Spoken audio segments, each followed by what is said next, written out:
Hello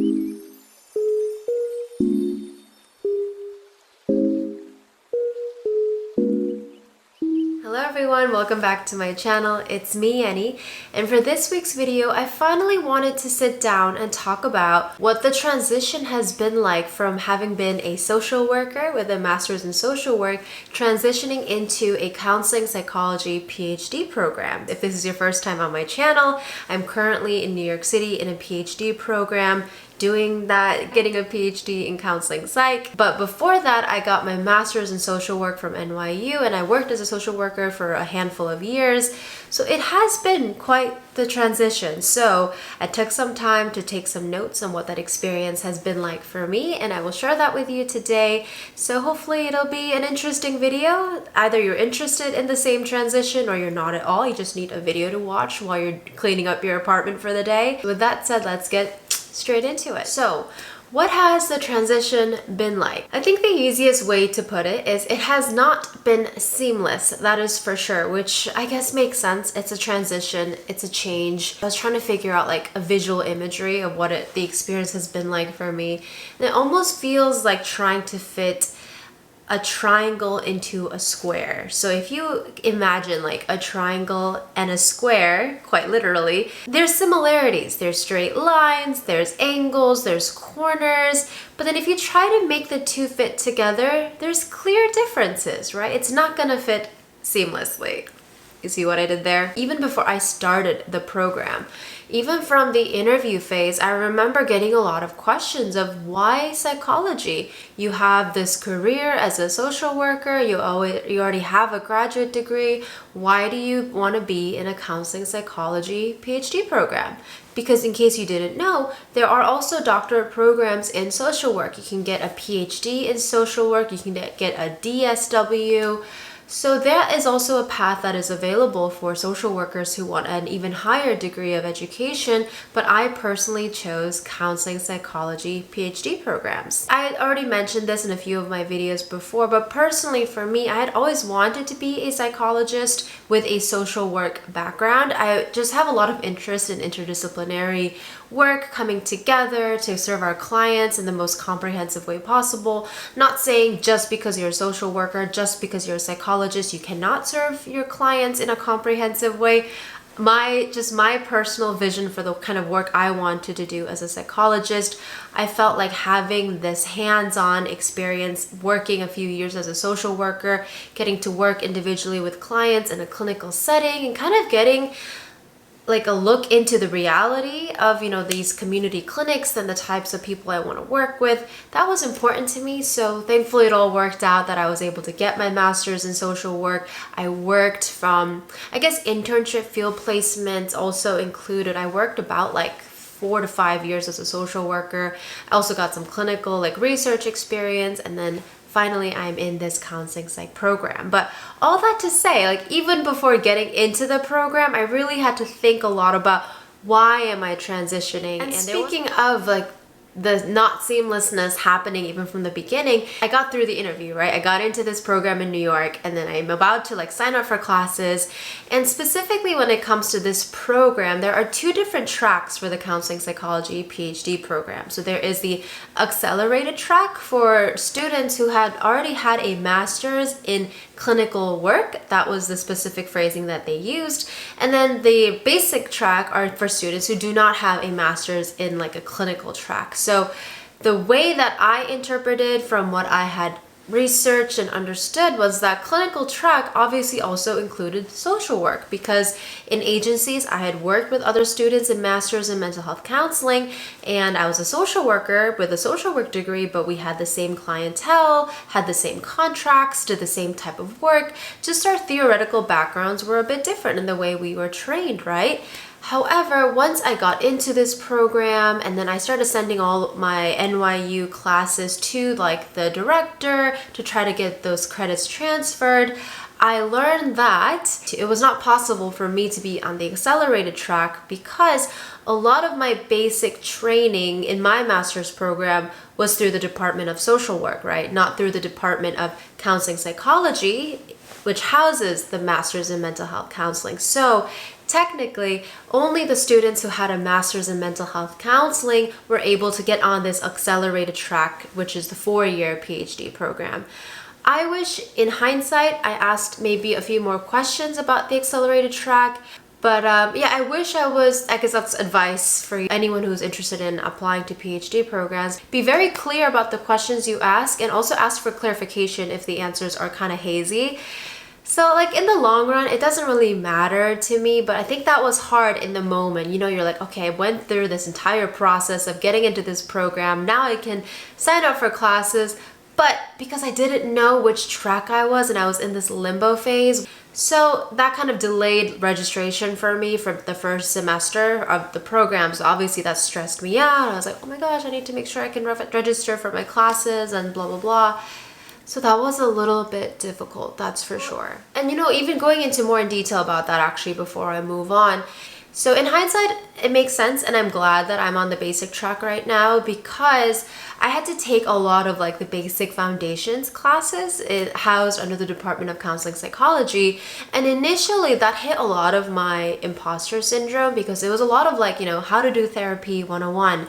And I had done therapy already, right? I had taken these classes already just through like the theoretical framework of a social worker, not a mental health counselor. So a lot of the information was kind of repetitive for me.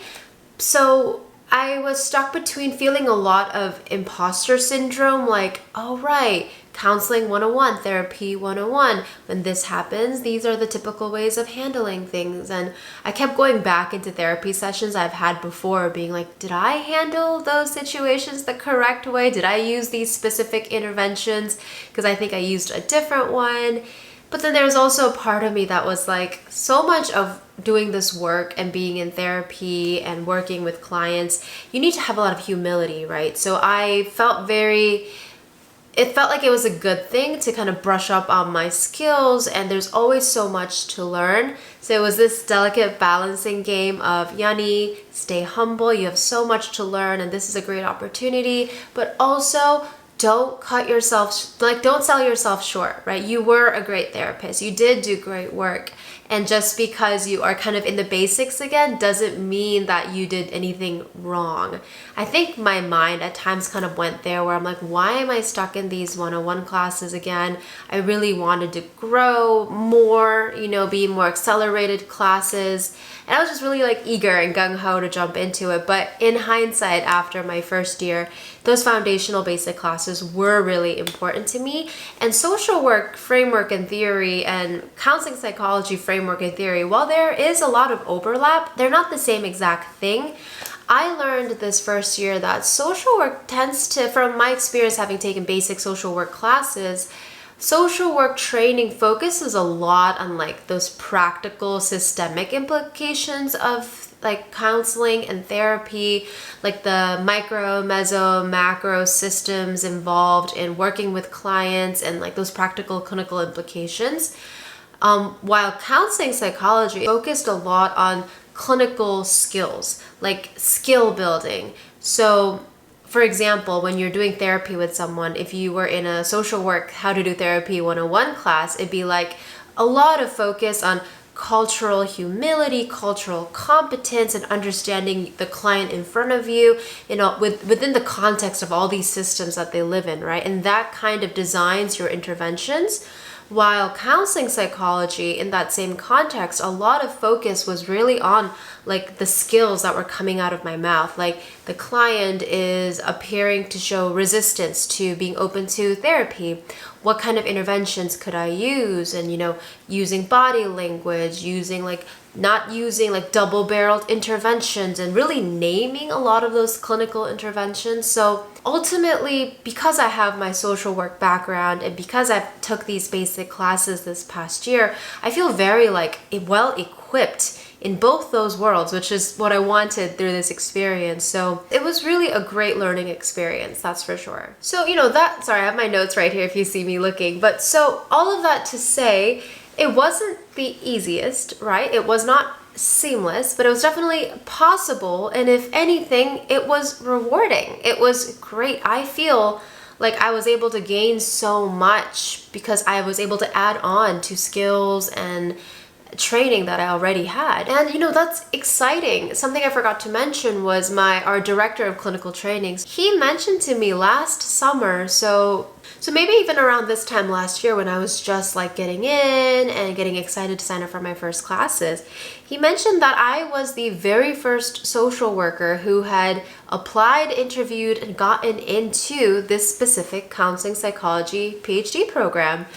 And you know, me being me, I felt a mix of emotions. It was a lot of like, oh, like, what does that mean? Like, does that mean this is gonna be, you know, I could kind of foresee that it meant that I would have to work a little bit harder, be a louder advocate for myself to kind of carve my space in this program. Being the first of anything is a lot of pressure, of course, which also informed the way I was advocating. I didn't want to come into this space of counseling psychology being like, I know best, I know better because I'm a social worker. That is literally not what I'm here for at all. But yeah, so felt a bit of pressure when I heard that, but it was also really exciting. Like, I'm doing something here, and I feel very passionate about the interdisciplinary potential, right? So that was exciting.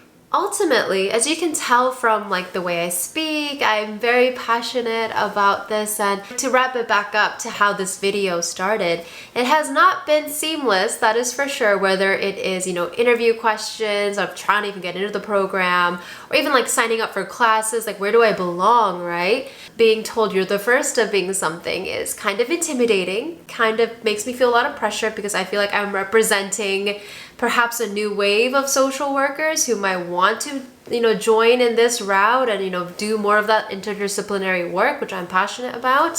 So I want to be an adequate and exemplary representation of that. And obviously I'm going to try my best to be that.